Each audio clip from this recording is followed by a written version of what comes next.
Hello friends, my name is Ari, and today I'm going to talk about the cult of Odin in the north, in Scandinavia. On the previous video I have talked about the god Odin and the ancient cults surrounding this deity, and I advise you to watch that video so you can better understand the content of this one, because this video today is just extra information about Odin, or Odin. When we talk about Norse mythology, the first name that comes to mind is Odin. It's inevitable. Since the 13th century, Odin was transformed into a figure closely related to the Christian god, because that was the religious reality in Europe at that time, and people are prone to create patterns that are related to the social reality they live in. Also, in an era very much influenced by Christianity in every field, if you wanted to talk about pagan stuff, you had better include Christian values and morals, or having a very Christian speech in the pagan tales, so people would better understand the religious sense behind the mythological accounts, so they could compare it with their religious reality. Since then, Odin was completely transformed into a Christian figure with some old pagan traits. People became familiarized with Odin because the main religion of medieval Europe was Christianity, and Odin resembled the Christian god.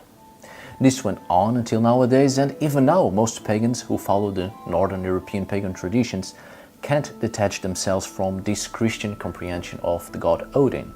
People are not to be blamed, because in a society so deeply rooted in Christianity, unconsciously people end up absorbing Christian values and become Christians. And when jumping into a pagan spirituality, they hold on to something spiritual that it's still familiar to them. So in the previous video and this one, I want to show you that Odin wasn't always the All-Father, the wisest of all gods, not even the king of the gods, and the cosmos itself did not turn around the pure will of Odin. He was not a central figure. The cult of Odin was not indigenous in the north. The time when this deity was introduced in Scandinavia is difficult to say. It was obviously before the Viking Age. Probably the closest date is somewhere around the late 5th century and the beginning of the 6th, arriving in Britain with the Saxons and reaching what is now Norway and Sweden by way of Denmark. However, when the cult of Odin arrived in Scandinavia, this god wasn't the central point of Norse mythology before the Viking Age. Only during the Viking Age, Odin became one of the most, if not the most important deity of Norse mythology, and from that moment on, the Norse tradition started to change greatly and focusing and turning around Odin. If we take a look at the oldest poems referring Odin, like Beowulf for instance, dating between the 8th and the 11th centuries, and the Völsunga Saga, which is a late 13th century Icelandic prose work, but there are representations of the story in stone dating to the 11th century. Well, in these stories we see Odin is indeed the major deity, and the heroes in such stories are closely connected with Odin. So based on such accounts, Odin only became an important deity during the 8th century, which makes Odin's importance in Scandinavian society quite new in Scandinavian history. The god that everyone speaks about, everyone thinks about when talking about Scandinavian mythology, of course, is actually not that old.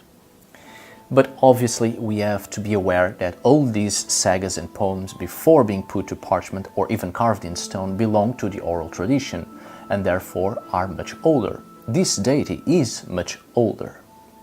So if we return to archaeology and historical records to support the findings, we may come to the conclusion that perhaps Odin in the north and in the religious context is much older than the 8th century.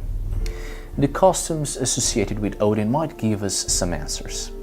Sacrificial hanging was practiced in Sweden about the end of the 5th century, and even though Scandinavia was never Romanized, people were aware of each other. There are historical references that the practice of hanging as a distinctly sacrificial act was attributed to Scandinavians. Human victims were sacrificed in this way to the god of war. The Roman historical references do not speak about the name of the deity. It is compared to the Greek god of war, Ares, and so it could mean Tyr, the Norse god of war, but there are little evidences about that. Tyr, in archaeological terms, is an unimportant figure in the Norse mythology. There are no archaeological evidences of sacrifices to Tyr, human sacrifices at least. Human sacrifices by hanging and offered to the god of war can only be to Odin.